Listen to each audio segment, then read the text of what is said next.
Khilafah, sebuah institusi pemerintahan Islam yang berjalan sejak zaman para sahabat hingga tahun 1924. Ia merupakan sebuah simbol keagungan peradaban Islam selama hampir 1.300 tahun. Setelah hampir seabad pasca keruntuhannya, kini ia kembali mencuat sebagai isu yang begitu hangat di tengah masyarakat. Belahan dunia timur dan barat membicarakannya, tak terkecuali di Indonesia.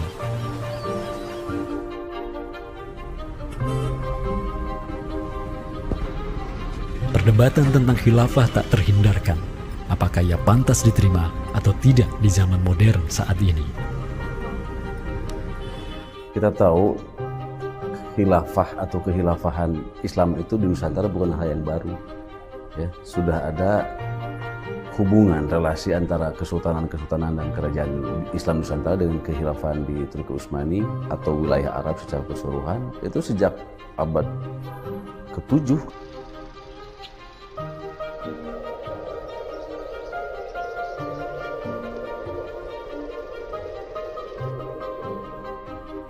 Sejarah khilafah yang panjang di pentas dunia telah memainkan debutnya di Nusantara. Islam yang diemban para punggawanya telah menjadikan Nusantara jaya dan menjadi sumber utama perlawanan terhadap para penjajah. Inilah kisah tentang Nusantara dan jalinannya dengan sang negara adidaya. Inilah kisah tentang khilafah yang menjadikan rakyat Nusantara sebagai satu umat dengan Muslim sedunia. Inilah kisah tentang jejak khilafah di Nusantara.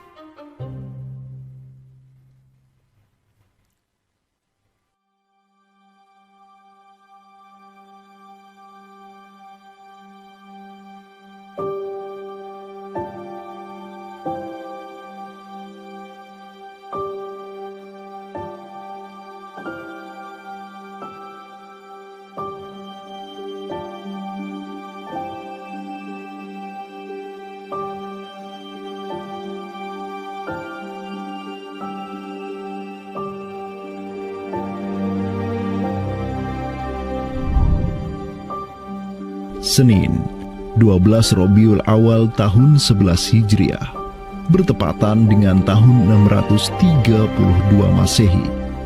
Seluruh langit dunia dirundung mendung. Semua orang di Madinah menundukkan wajahnya, kosong pandangan seraya bercucuran air mata. Di pagi itu, kabar duka menyeruak ke seluruh negeri. Rasulullah Sallallahu Alaihi Wasallam wafat. Pada saat Rasulullah SAW wafat, Abu Bakar itu berkhutbah. Abu Bakar mengatakan begini, Ya ayuhan nas, inna Muhammadan qad mata, wala budda lihada dini man yakumu bihi. Kata Abu Bakar begitu. Wahai manusia, sesungguhnya Muhammad sudah wafat, dan urusan agama ini harus ada yang mengurusnya. Setelah Abu Bakar menyampaikan demikian, para sahabat pun segera bersepakat untuk mencari dan memilih Khalifatur Rasulillah, seorang pengganti Nabi, untuk menjaga agama dan menjalankan urusan dunia. Mereka bahkan lebih menyegerakan urusan ini ketimbang menyegerakan pemakaman jasad Rasulullah SAW yang mulia, menandakan bahwa urusan kepemimpinan untuk kaum muslimin pasca wafatnya Nabi merupakan perkara yang amat mendesak. Karena itu Sayyidina Umar juga mengatakan, La islama illa bil jamaah, wala jama'atan illa bil imarah, wala imaratan illa bil ta'ah. Umar juga memahami sebagaimana yang dipahami oleh Abu Bakar. Islam ini tidak akan kuat kecuali dengan adanya jamaah, dengan adanya persatuan. Dan tidak mungkin umat ini bisa bersatu kecuali dengan adanya imarah, adanya khilafah, adanya kepemimpinan. Dan tidak mungkin adanya imarah kecuali dengan adanya ketaatan. Jadi para sahabat itu paham itu. Kemudian para sahabat itu juga menjalankan apa yang diperintahkan Nabi dalam hadis yang lain. Apa kata Rasulullah? Alaikum bisunnati. Kalian harus pegang teguh sunnahku. Wa sunnatil khulafa'ir rasyidin al-mahdiyyin min ba'di. Dan sunnah para khalifah rasyidin al-mahdiyyin min ba'di, mendapatkan petunjuk setelahku. Kemudian Nabi mengatakan, Addu alaiha bin nawajidi.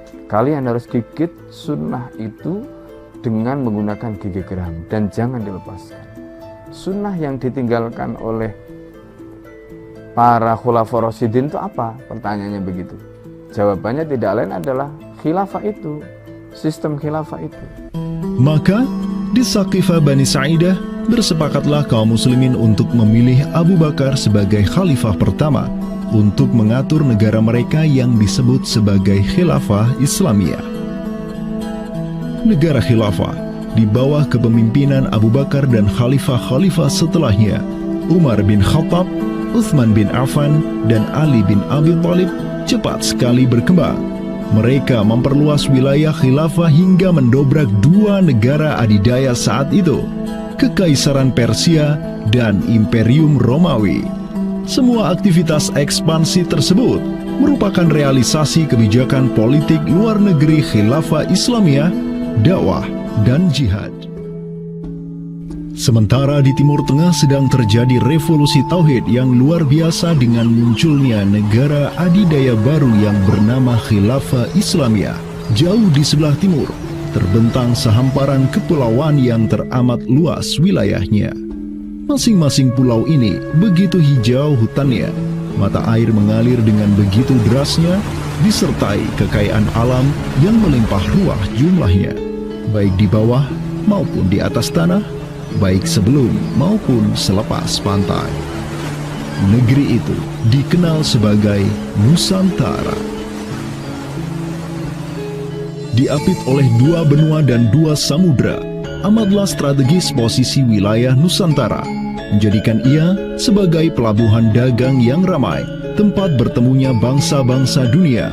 Kala itu, belumlah penduduk di Nusantara mengenal Islam, sementara kehidupan mereka sedang diselimuti oleh kegelapan. Namun, tatkala Islam sedang membara di Timur Tengah, tentu sampailah pengaruhnya ke Nusantara.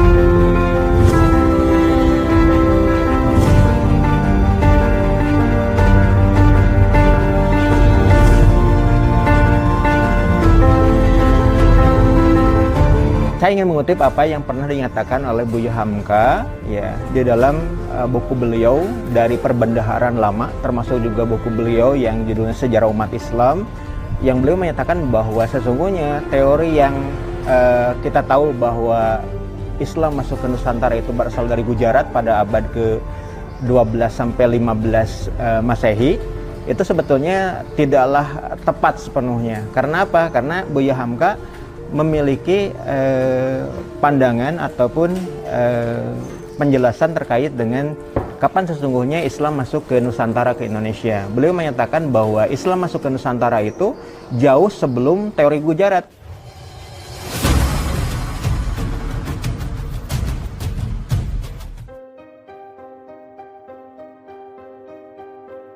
Di bawah pemerintahan Khulafaur Rasyidin yang wilayahnya membentang dari Afrika Utara sampai Persia, perdagangan kaum muslimin berkembang pesat dengan dikuasainya pelabuhan-pelabuhan strategis di Samudra Hindia. Hubungan diplomatik dan komersial pun terjalin dengan sejumlah kerajaan dari India sampai Cina.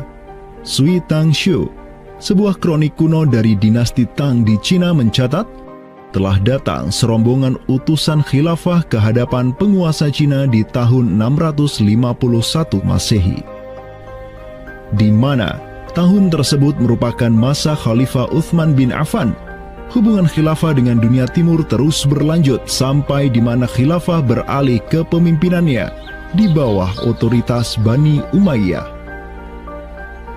Apabila hubungan negara khilafah dengan kekaisaran Cina sudah terjalin sejak masa Khulafaur Rasyidin melalui jalur laut, tentulah utusan khilafah akan melalui wilayah Nusantara yang menjadi penghubung antara Timur Tengah dan Asia Timur. Dan di ujung paling barat wilayah Nusantara, terdapat pulau besar yang kala itu dikenal oleh bangsa Arab sebagai Sribuza, pelafalan mereka untuk menyebut kerajaan Sriwijaya. Pelabuhan-pelabuhan di kerajaan Sriwijaya senantiasa menjadi titik transit setiap kapal yang hendak melanjutkan perjalanannya. Tentu, penguasa Sriwijaya akan menyadari keberadaan pelayar-pelayar muslim yang singgah di wilayah kekuasaannya.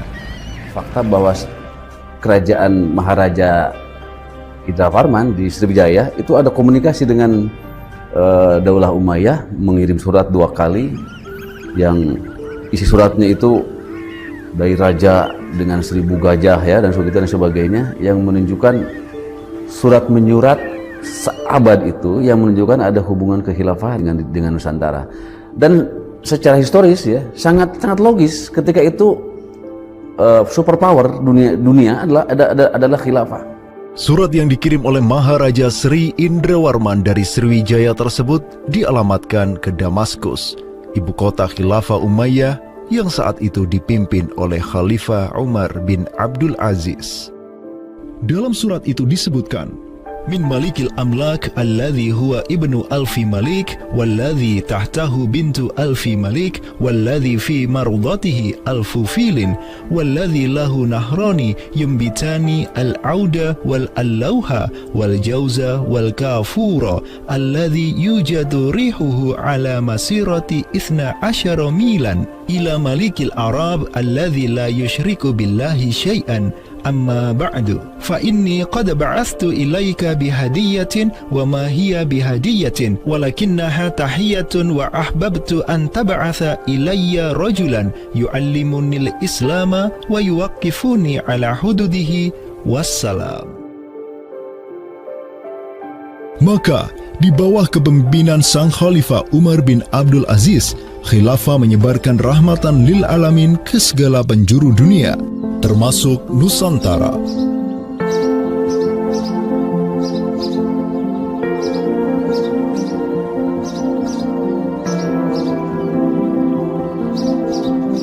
Seperti sekarang Amerika atau Eropa kan ada hubungan dengan semua negara karena dominasi politik, ekonomi mereka, budayaan dan sebagainya. Saat itu penguasa dunia atau superpower adalah dunia Islam, institusi politiknya khilafah, maka sangat logis kalau ada relasi dengan berbagai semua negara.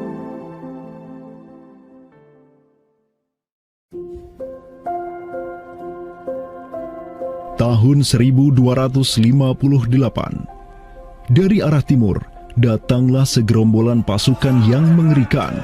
Tubuh mereka besar-besar bak raksasa, berkulit kuning dan begitu mahir berpanah dan mengendarai kuda. Inilah pasukan Mongol yang datang dari utara Cina. Khalifah Al-Musta'sim itu dibunuh oleh Hulagu Khan, ya, pemimpin tentara Mongol. Kemudian pasca penaklukan Baghdad, itu Baghdad menjadi kota kosong, ya. Penduduknya dibantai, khalifah dibunuh, ya. Kotanya dibakar, perpustakaan dihancurkan, wah pokoknya kacau sekali lah.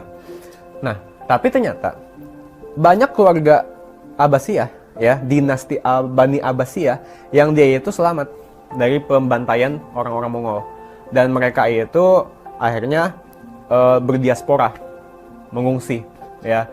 Ada yang berdiaspora, ada yang mengungsi ke Hijaz, ada yang mengungsi ke daerah Najd, ya, ada yang mengungsi ke daerah Mesir. Ada satu keturunan Abbasiyah, Bani Abbasiyah, yang dia itu mengungsi sampai ke Aceh, gitu. Dimana Aceh itu dulu, ya, negara yang berkuasa di sana adalah Samudra Pasai.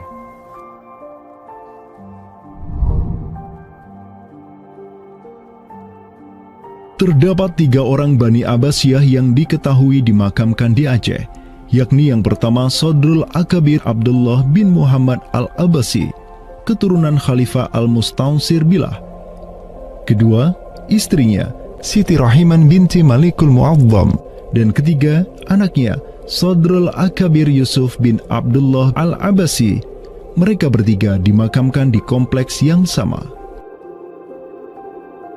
Yang paling monumental, yang paling besar di sini kita lihat adalah seorang tokoh yang memiliki predikat As-Sadr Al-Kabir ataupun pengawal para pembesar yang derajatnya mungkin setingkat dengan Perdana Menteri. Beliau bernama Abdullah bin Muhammad bin Abdul Qadir bin Abdul Aziz bin Al-Mansur Abi Ja'far Al-Abbasi, yang mana genetika beliau yang daripada Al-Mansur ini sendiri yang merupakan kakek buyut daripada Abdullah ini adalah seorang khalifah dari Bani Abbasiyah. Bani Abbas ini yang terkubur di Aceh, ya, Lok Sumawe ini, ayahnya ini, ya, Muhammad bin Abdul Qadir, ternyata dia itu dicatat oleh Ibnu Battuta, ya, dicatat oleh Ibnu Battuta dalam rihlahnya kitab Tuhfatun Nazar, ya. Nah, dia itu ayahnya Abdullah bin Muhammad Sodrul Akabir yang di Pasai itu menjadi gubernur, ya, menjadi gubernur di mana, di daerah India, gitu, dicatat oleh Ibnu Battuta, gitu, ya. Dan Ibnu Battuta mencatat sultan-sultan di India itu begitu hormat, ya, begitu taat, dan mereka itu memuliakan keturunan Khalifah Abbasiyah ini, ya, keturunan Khalifah Al-Mustansir Billah, begitu. Nah, ini mengindikasikan bahwasanya apa? Sultan-sultan India itu begitu memuliakan, dan mereka itu dalam satu riwayat lain juga membaiat Khalifah Abbasiyah yang ada di Mesir. Sementara sultan-sultan di India, ya, Kesultanan Islam di India itu punya hubungan erat dengan Samudra Pasai, begitu. Nah, di sini kita bisa menduga kuat bahwasanya Samudra Pasai itu juga berbaiat kepada Khalifah Abbasiyah. Samudra Pasai pada masa itu berbaiat kepada dinasti sebelum Utsmaniyah berkuasa, yaitu kita menduga dan meyakini hal tersebut sesuai fakta-fakta yang kita temukan di lapangan bahwa Madinatul Sumatera ataupun Jaziratul Jawi, Samudra Pasai itu berbaiat langsung kepada dinasti Abbasiyah. Sultan Zainal Abidin bin Ahmad bin Malikus Zahir bin Malikus Saleh, penguasa Pasai di masa Sodrul Akabir Abdullah Al-Abbasi hidup, menyatakan baiatnya kepada Khalifah Al-Mutawakkil 'ala Allah di Kairo di awal abad ke-15. Begitu pula sebelumnya, Sultan Muhammad bin Tughluk di Delhi diikuti oleh Sultan Jalaluddin Muhammad dari dinasti Raja Ganesh di Bengali dan penguasa dari dinasti Utsmaniyah di Turki, Sultan Bayazid pertama.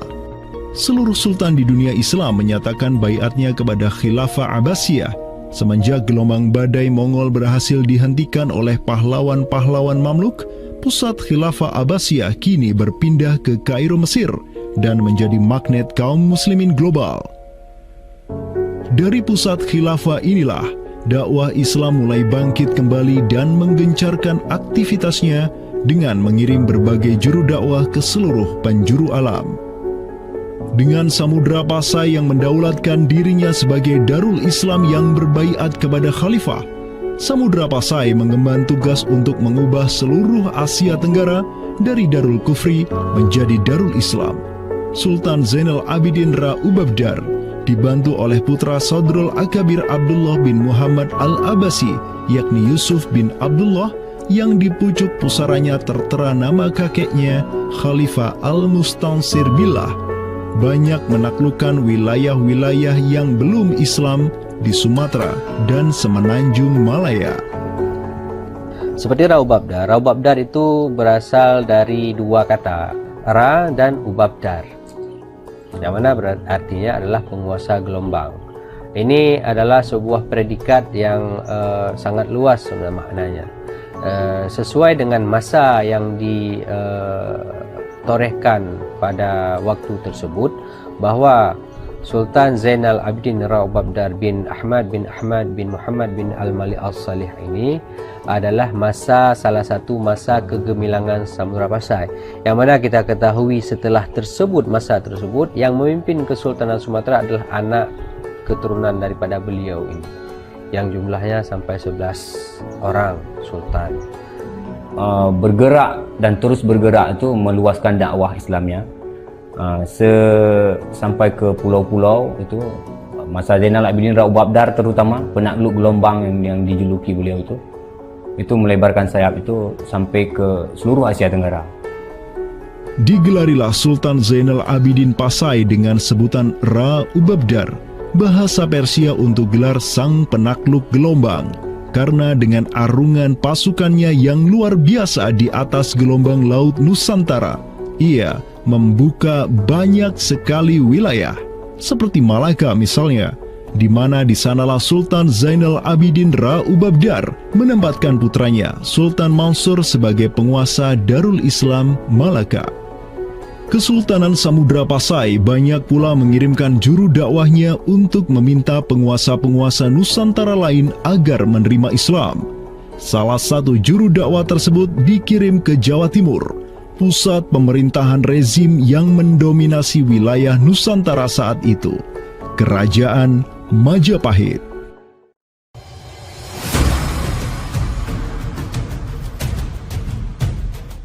Gresik, Jawa Timur.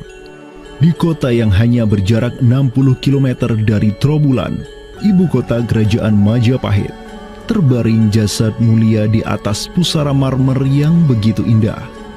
Inilah kubur seseorang yang menginisiasi tegaknya Islam di tanah Jawa, Maulana Malik Ibrahim, yang kemudian dikenal sebagai Sunan Gresik.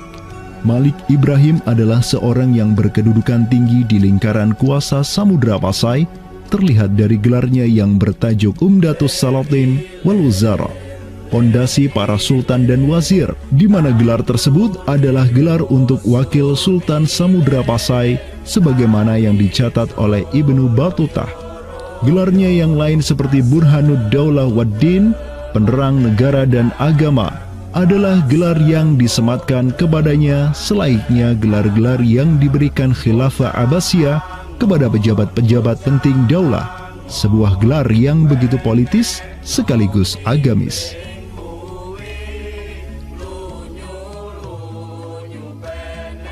Maulana Malik Ibrahim dikirim oleh Pasai untuk mendakwahkan Islam kepada rakyat dan para penguasa Majapahit.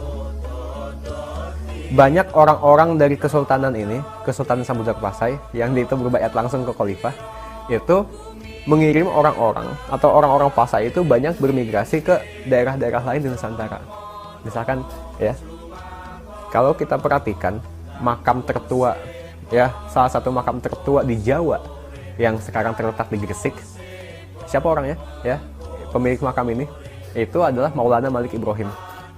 Maulana Malik Ibrahim ya, kalau kita perhatikan makamnya yang di Gresik itu sama persis gayanya dengan apa? Dengan makam-makam yang ada di Pasai, begitu.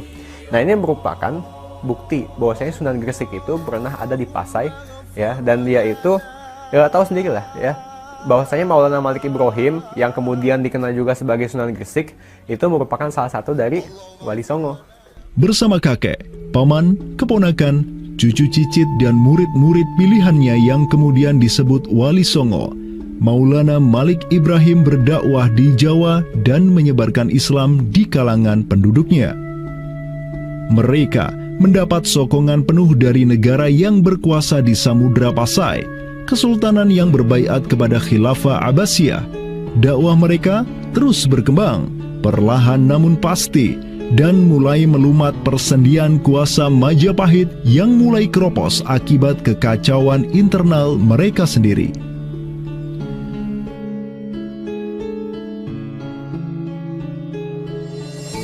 Para Wali Songo juga dihormati karena sebagian besar dari mereka menyandang status sebagai keturunan Nabi melalui jalur Husain bin Abi Thalib yang terus turun-temurun kepada Muhammad Sahib Marbal, turun lagi ke Alawi sampai ke Imam Jamaluddin Al-Husaini yang dikenal juga sebagai Syekh Maulana Jumadil Kubra, yang dari dialah para Wali Songo lahir sebagai anak-anaknya.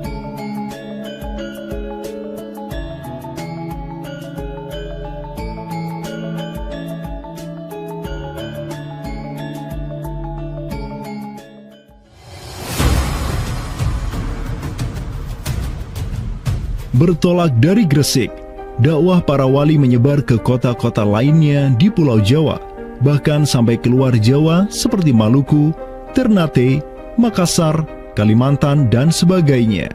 Selain kalangan rakyat, banyak pula pejabat-pejabat Majapahit yang tercerahkan dengan Islam dan sukarela mengucap syahadatain, seperti para adipati Majapahit di Palembang, Cirebon, Semarang, Pekalongan, Jipang sampai Mataram. Tak tanggung-tanggung, di antara mereka yang berislam bahkan merupakan sang putra mahkota Majapahit sendiri, Pangeran Jimbun alias Raden Patah, yang merupakan buah dari pernikahan Raja Brawijaya kelima dengan seorang putri Cina. Ketika dewasa, Raden Patah belajar kepada Sunan Giri di Surabaya, kemudian diangkat menjadi Adipati Demak oleh ayahnya. Kemudian di tahun 1478, Brawijaya kelima digulingkan oleh pesaingnya dari Kediri, Girindra Wardana. Tahta Majapahit yang diduduki oleh musuh ayahnya lantas membuat Raden Patah di Demak beserta seluruh elemen Islam di Jawa pimpinan para Wali Songo bangkit berjihad melawan Girindra Wardana dan penerusnya Patih Udara. Mereka terus berjihad dengan penuh keberanian hingga akhirnya berhasil melumat kekuasaan Majapahit yang dipegang oleh para pemberontak dari pihak Girindra Wardana dan Patih Udara. Kaum muslimin pun meraih kemenangan hingga akhirnya mereka berhasil memproklamirkan berdirinya sebuah daulah Islam pertama di tanah Jawa, Kesultanan Demak, pada tahun 1482.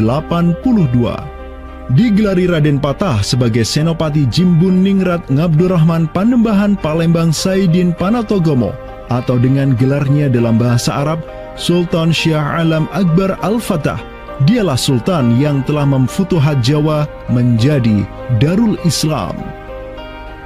Dengan berdirinya Demak sebagai daulah Islam pertama yang berdaulat di tanah Jawa, bertambahlah kuat bargaining politik Islam di kawasan Nusantara bersama-sama dengan Kesultanan Samudra Pasai di Sumatera, Kesultanan Malaka di Semenanjung Malaya, Kesultanan Brunei di Borneo, Kesultanan Sulu di Filipina, begitu pula Sultan pertama di Ternate, Sultan Zainal Abidin, yang pernah menimba ilmu ke Jawa di bawah bimbingan Sunan Giri. Dalam rentang abad yang bersamaan, kemenangan daulah Islam di kawasan Nusantara juga diiringi dengan penaklukan Konstantinopel, ibu kota Romawi Timur, oleh salah seorang sultan dari Bani Uthmaniyah, Muhammad Al-Fatih. Penaklukan Konstantinopel sekaligus menandakan tamatnya riwayat Imperium Romawi Timur untuk selama-lamanya. Penaklukan Konstantinopel pada tahun 1453 oleh Muhammad Al-Fatih, sang Sultanur Rum, merupakan realisasi dari janji yang telah terucap ratusan tahun sebelumnya oleh lisan mulia sang Sayyidul Mustafa, Rasulullah Muhammad Sallallahu Alaihi Wasallam. Sungguh, Konstantinopel akan benar-benar ditaklukkan. Sebaik-baik pemimpin adalah pemimpin yang berhasil menaklukkan Konstantinopel, dan sebaik-baik pasukan adalah pasukan yang menyertainya. Dengan dikdayanya kuasa Islam di tanah Rum, menjadikan para penguasa Uthmaniyah mempunyai citra istimewa di kalangan rakyat Nusantara.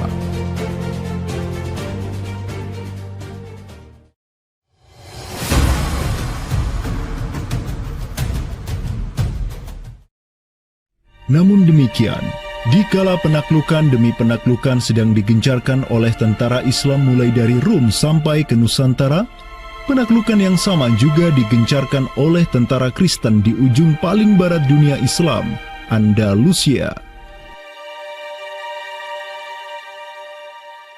Berbeda dengan penaklukan yang kaum muslimin lakukan, di mana penduduk asli suatu tempat diberi toleransi yang luar biasa atas agama dan properti mereka, tentara Kristen Portugis dan Spanyol menaklukkan wilayah Islam di Andalusia yang saat itu sudah terpecah menjadi Reyes de Taifas atau Mulukhut Tawaif, atau kerajaan-kerajaan yang saling tercerai-berai.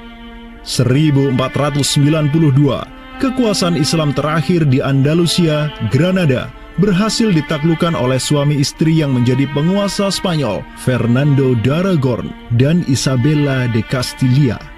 Penaklukan kembali wilayah Andalusia menjadi negara Kristen yang mereka sebut Reconquista telah menyebabkan populasi kaum muslimin di sana tersapu bersih, entah karena diusir, dimurtadkan, atau dibunuh. Selain Reconquista, kaum Kristen Spanyol dan Portugis juga mempunyai motif ekonomi untuk menjadikan diri mereka kaya, yakni dengan mencari jalur rempah di Samudra Hindia yang saat itu merupakan potensi sumber daya alam yang luar biasa.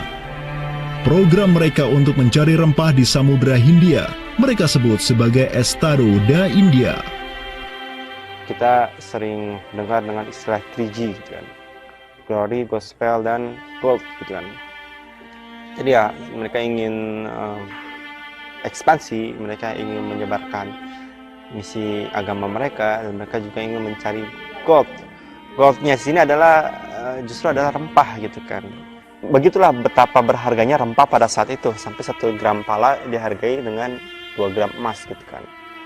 Paus Alexander ke-6, pemimpin kaum Kristen saat itu, begitu mendukung hasrat Portugis dan Spanyol untuk menjelajah dunia dan menyebarkan Kristen.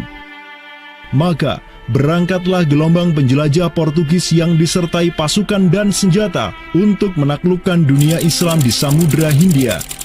Di bawah pimpinan Alfonso de Albuquerque, armada Portugis berhasil menaklukkan Goa di India pada tahun 1510.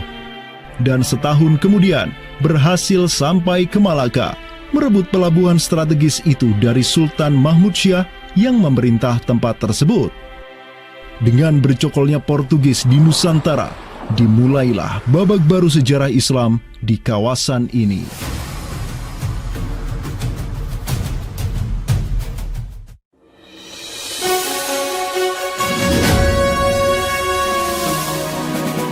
Sementara di Nusantara tengah berlangsung gejolak dengan hadirnya Portugis yang berpusat di Malaka. Cucu dari Sultan Muhammad Al-Fatih dari Bani Uthmaniyah, yakni Sultan Selim pertama, berhasil meluaskan pengaruh dan kekuasaannya di dunia Arab. Pada tahun 1517, beliau berhasil merebut Suriah, Mesir, dan Hijaz dari kepenguasaan kaum Mamluk. Khalifah Al-Mutawakkil 'alallah ketiga dari Bani Abbasiyah beserta Syarif di Makkah kini menyerahkan kepemimpinan umat Islam sedunia dan pelayanan 2 kota suci kepada Sultan Salim pertama, penguasa Uthmaniyah yang bukanlah mereka berdarah Arab.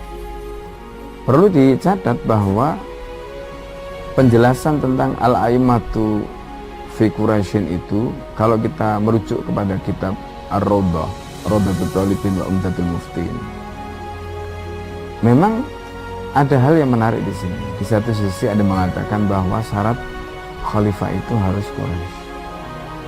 Tetapi Imam Nawawi sepakat ketika katakanlah dari Quraisy tidak ada, terus diambilkan dari mana? Maka kemudian disebutkan di situ ya di luar Quraisy, bisa dari bani ini, itu yang disebutkan di dalam kitab Allah. Karena itu sebenarnya syarat al-a'immah fi Quraisyin itu bukan syarat yang wajib, tetapi difahami di sini berdasarkan penjelasan yang diantaranya disebutkan dalam kitab Allah tadi, itu adalah merupakan syurut afdaliyah. Maka semenjak tahun 1517, kepemimpinan khilafah beralih ke Bani Uthmaniyah. Selim pertama dan anak keturunannya kini didapuk sebagai Khalifatul Muslimin. Amirul Mukminin, Khadimul Haramain, Al-Ghazi fil Bahraini wal Bahraini, Zilullah fil Alam, Padisyah wa Khilafat Penah. Wilayah Khilafah Uthmaniyah terus merangsek Eropa, dan merekalah yang menguasai Laut Mediterania dan juga Laut Merah. Adapun Portugis yang bercokol di Samudra Hindia mulai ketakutan karenanya. Karena dengan munculnya Khilafah Uthmaniyah sebagai negara Islam yang adidaya, solidaritas Muslim sedunia akan bangkit kembali karena memiliki perisai kuat di sisinya. Ini erat kaitannya dengan hubungan dengan negeri kita, karena keimanan yang kemudian merekatkan ya dengan semangat akidah Islamiyah, semangat ukhuwah Islamiyah, menjadikan umat muslim yang ada di Timur Tengah dengan umat muslim yang ada di Nusantara Indonesia itu terjalin hubungan yang sangat erat. Karena kita tahu bahwa ada ayat Allah Subhanahu wa Ta'ala yang menyatakan innamal mu'minuna ikhwah. Sesungguhnya orang-orang beriman itu adalah saudara. Ketika ada saudara mukmin yang terzalimi, maka saudara mukmin yang lain itu punya kewajiban untuk membela. Demikian pula ketika Muslimin Nusantara itu terzalimi dengan adanya penjajahan, dengan adanya imperialisme yang dilangsungkan oleh orang-orang kafir penjajah, baik itu oleh Portugis, Spanyol, Inggris, Perancis ataupun Belanda. Ya.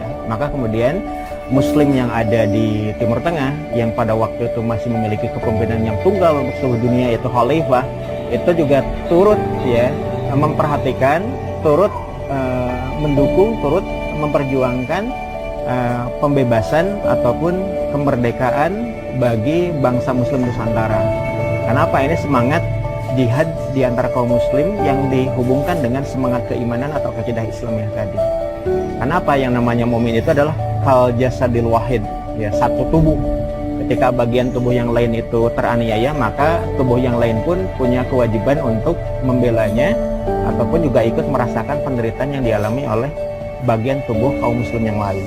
Semenjak Portugis berhasil menancapkan kukunya di India dan Malaka, tidak hanya dua wilayah tersebut yang ditimpa petaka, namun juga hampir seluruh kesultanan di Samudra Hindia dan Nusantara. Sultan dari Samudra Pasai kala itu, Zainal Abidin bin Mahmud bin Zainal Abidin Ra Ubabdar, yang mendaulatkan dirinya sebagai Al-Qaim tahta Amri Rabbil Alamin, orang yang berdiri di bawah perintah Tuhan semesta alam, mengirim surat kepada Portugis di Malaka untuk menggugat kelakuan mereka yang sangat merugikan kaum muslimin di kawasan. Namun apalah daya, Sultan Zainal Abidin yang ini kemudian dikenal sebagai penguasa terakhir Pasai, karena setelah ia wafat pada tahun 1517, bala tentara Portugis datang ke Pasai dan menaklukkan kesultanan Islam pertama di Nusantara itu dengan penuh tipu daya. Tak hanya Pasai yang berhasil ditiadakan, Portugis juga mampu menahan serangan pasukan Islam dari Demak sampai Sultannya Patiunus bin Raden Patah syahid di Lumat Muntahan Meriam Portugis pada tahun 1521. Dengan diplomasinya yang culas, Portugis juga menjalin kerjasama dengan kerajaan Pajajaran di Jawa Barat pada tahun 1522. 2 tahun berikutnya, kota Blambangan, Panarukan dan Kediri yang masih menjadi basis kekuatan Hindu di Jawa menawarkan kerjasama dengan Portugis. Maka, Portugis banyak sekali mendapat aliansi sesama kafir yang berada di berbagai wilayah di Nusantara untuk bersatu padu menghantam kekuatan politik Islam yang baru tumbuh di Pulau Jawa. Bahkan di Maluku pun Portugis berhasil menancapkan kuasanya semenjak tahun 1536. Berkaca pada kelakuan Portugis yang memerangi umat Islam di Samudra Hindia dan Nusantara, Sultan Sulaiman Al-Qanuni, sang Khalifah Uthmaniyah yang berkuasa sejak tahun 1520, menyatakan peperangan terbuka kepada penguasa Portugis yang berkedudukan di Lisbon, Dom Sebastião. Telah dilaporkan kepada saya bahwa jamaah haji dan para pedagang muslim yang datang dari India melalui laut telah dianiaya. Jika engkau masih membangkang, maka dengan bantuan Allah yang Maha Agung, kami akan melakukan segala yang diperlukan untuk memulihkan ketertiban di negeri-negeri itu, dan tiada guna lagi bagi engkau untuk memprotesnya.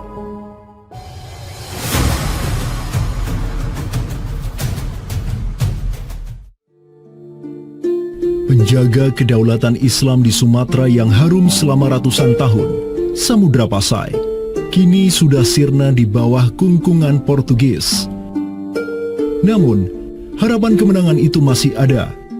Karena tak lama setelah itu muncul kekuatan baru yang terbit di ujung utara Sumatera, Kesultanan Aceh. Kita mengetahui bahwa Sultan Aceh yang pertama adalah Sultan Ali Mughayat Shah. Ya, beliau wafat tahun 1530. Dan ini merupakan masa yang bersamaan dengan Sultan Sulaiman Al-Qanuni dari Khilafah Utsmaniyah.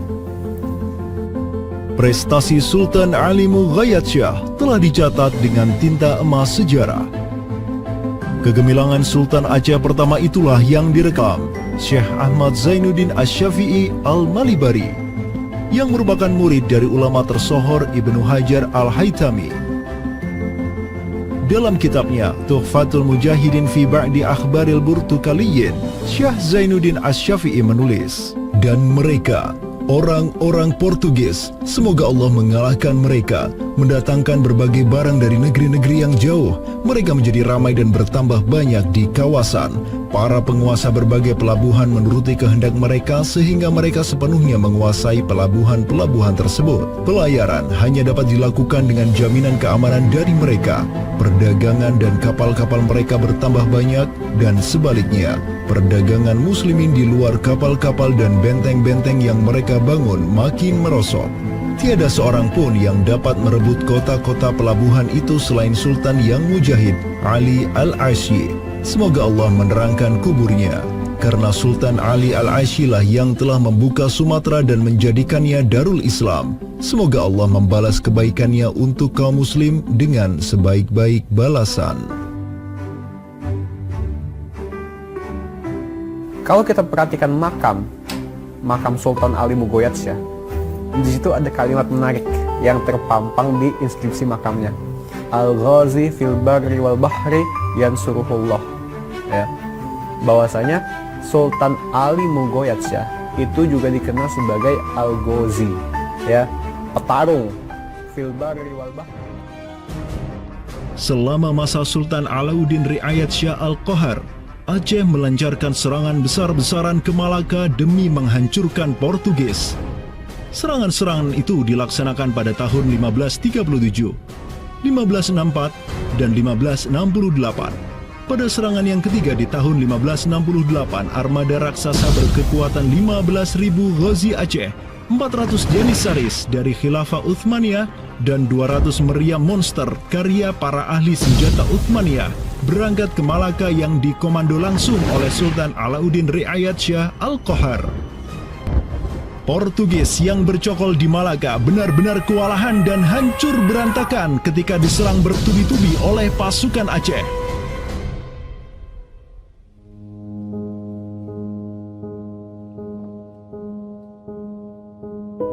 Walau demikian, Portugis berhasil bertahan karena dibantu oleh sekutu-sekutunya dari Johor dan Kedah. Banyak korban yang berjatuhan baik dari pihak Aceh maupun pihak Portugis. Begitu pula ada beberapa Janissaris Uthmaniyah yang turut gugur dalam jihadnya di kawasan Nusantara ini. Ada satu daerah di kawasan Bandar Aceh ini, Bandar Aceh Darussalam itu Kampung Bitai. Itu tempat para tentara-tentara Turki syahid, kemudian dimakamkan di Bitai.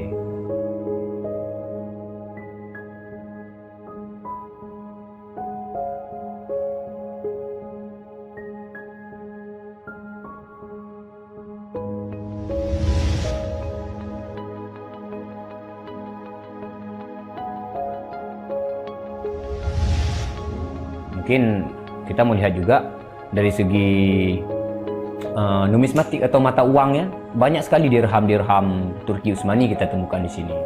Ini adalah Gampung Pande, sebuah rawa kumuh yang terletak di tepi pantai Kutaraja, Banda Aceh. Semenjak tahun 2006, tempat ini sudah dijadikan sebagai tempat pembuangan akhir untuk sampah dan tinja. Kemudian sempat pula ingin dibangun di atasnya instalasi pengolahan air limbah atau IPAL oleh Pemda setempat. Namun siapa sangka, di tempat yang nasibnya begitu menyedihkan hari ini, di tahun 2013 lalu, telah ditemukan tidak kurang dari 6.000 keping dinar dan dirham yang dicetak oleh Khilafah Utsmaniyah dan Kesultanan Aceh. Dari Sultan Sulaiman Al-Qanuni kita temukan di sini. Kemudian Sultan Murad juga kita temukan di sini. Gampung Pande yang merupakan salah satu kawasan Islam tertua di Aceh, di mana di sanalah terdapat ribuan makam tokoh-tokoh penting Islam yang datang dari seluruh penjuru negeri.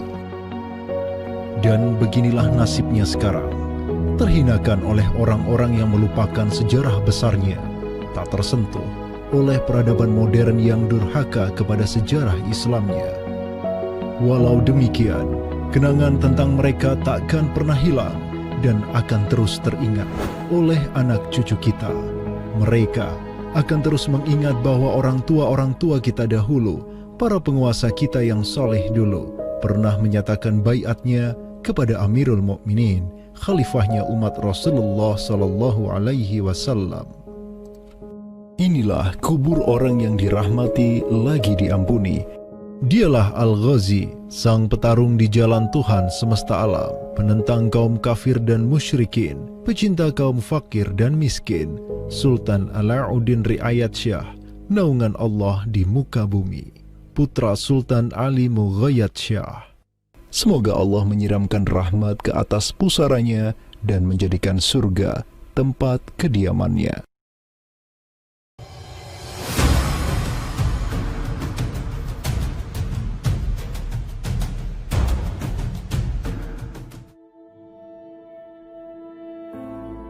Seiring angin Katulistiwa yang terus merayu, gelora Islam juga terus melaju dari Aceh, Jawa, dan terus menyusur ke arah timur sampai ke Jaziratul Muluk, Kepulauan Raja-Raja. Di Maluku, yang juga dikenal sebagai Kepulauan Rempah-Rempah, ada begitu banyak raja yang berkuasa di masing-masing pulaunya. Namun, semenjak Zainal Abidin, penguasa Ternate yang masuk Islam dan belajar kepada Sunan Giri di Jawa, Ternate langsung memproklamirkan dirinya sebagai negara Islam. Langkah politis Sultan Ternate ini pun secara cepat diikuti oleh penguasa-penguasa lain di Maluku, sehingga negeri dengan ratusan pulau ini menjadi sebuah darul Islam. Tatkala Portugis menaklukkan Malaka, sang jenderal Portugis Alfonso de Albuquerque mengirim 3 kapal di bawah pimpinan Francisco de Serrao. Mereka berhasil mencapai Maluku, kemudian berbasis di Pulau Ambon, Banda, dan Seram. Saat itu, para penguasa Islam di Maluku terutama Ternate dan Tidore menyambut baik kedatangan Portugis. Namun seiring waktu berjalan, kemudahan fasilitas yang diberikan para penguasa Maluku membuat kaum Portugis lupa diri. Mereka secara masif memonopoli perdagangan rempah dan memurtadkan kaum muslim. Tatkala salah seorang penguasa Ternate, Sultan Hairun Jamil, mulai menggugat kelakuan lalim Portugis, Sultan Hairun pun dibunuh secara keji oleh gubernur Portugis di Maluku, Diego Lopes de Mesquita, pada Februari 1570. Pasca tragedi tersebut, tahta Kesultanan Ternate dipimpin Sultan Babullah Datuk Syah bin Hairun, seorang sultan yang segera menjadi ancaman mematikan bagi kedudukan Portugis di Maluku. Dengan pasukan laut raksasanya, Sultan Babullah menyerbu setiap benteng Portugis yang ada di Maluku. Segala kapal dan bala bantuan yang hendak dikirim untuk Portugis dari Goa dan Malaka diblokade oleh pasukan Babullah. Persenjataan kaum muslim Maluku pun cukup membuat Portugis gemetaran. Karena selain menggunakan panah, tombak, dan pedang, Sultan Babullah juga menggunakan meriam monster hasil buah tangan Janissaris Utsmaniyah. Sultan Babullah itu mempekerjakan sekitar 20 ahli militer dari Khilafah Utsmaniyah. Gitu. Nah, orang-orang Utsmaniyah ini ahli militer dan mereka itu ahli juga persenjataan. Pasukan-pasukan persenjataan itu diproduksi oleh orang-orang Utsmani ini dan mereka itu mengajarkan kepada orang-orang Maluku, pasukan Sultan Babullah, untuk membuat senjata. 20 orang Utsmaniyah ini merupakan sebuah tim ahli senjata yang menjadi bagian dari pasukan Khilafah Utsmaniyah yang dikirim Khalifah Selim II kepada Sultan Alauddin Riayat Syah Al-Qahar di Aceh. Dengan pengalaman yang mereka dapatkan setelah membantu Sultan Aceh berjihad melawan Portugis di Malaka, 20 Janissaris ini melanjutkan perjalanan mereka dari Aceh menuju Ternate. Peperangan dan pengepungan pasukan Babullah untuk menyerang Portugis yang bersembunyi di benteng-benteng mereka terus berjalan selama 5 tahun, dari tahun 1570 sampai tahun 1575. Akibat pengepungan tersebut, kaum Portugis amat menderita dengan kelaparan, sampai-sampai mereka memakan anjing, tikus, sampai cicak demi bertahan hidup. Hingga akhirnya pada 27 Desember 1575, Portugis mengibarkan bendera putih. Mereka pergi dari Maluku untuk selama-lamanya dengan rasa malu yang tiada terperi. Sultan Babullah yang terus berkuasa sampai tahun 1583 terus mengekspansi banyak wilayah di timur Nusantara untuk menjadi Darul Islam. Raja Makassar, Karaeng Bonto Langkasa, berhasil Babullah Islamkan sehingga Makassar menjadi Darul Islam. Begitu pula dengan Luwuk, Banggai, Mindanao, Nusa Tenggara, Aru, Halmahera, Jailolo, Bacan, hingga Papua. Semuanya tunduk kepada Sultan Babullah sehingga ia dijuluki sebagai penguasa 92 pulau. Dengan prestasi yang demikian luar biasa, tentu Babullah tidak berdiri sendiri. Ada ikatan solidaritas dengan sultan-sultan Aceh, Jawa, sampai Filipina. Ikatan sebagai satu umat. Ikatan dengan satu akidah, akidah Islam. Ikatan dengan satu semangat, semangat jihad. Dan ikatan dengan satu kepemimpinan.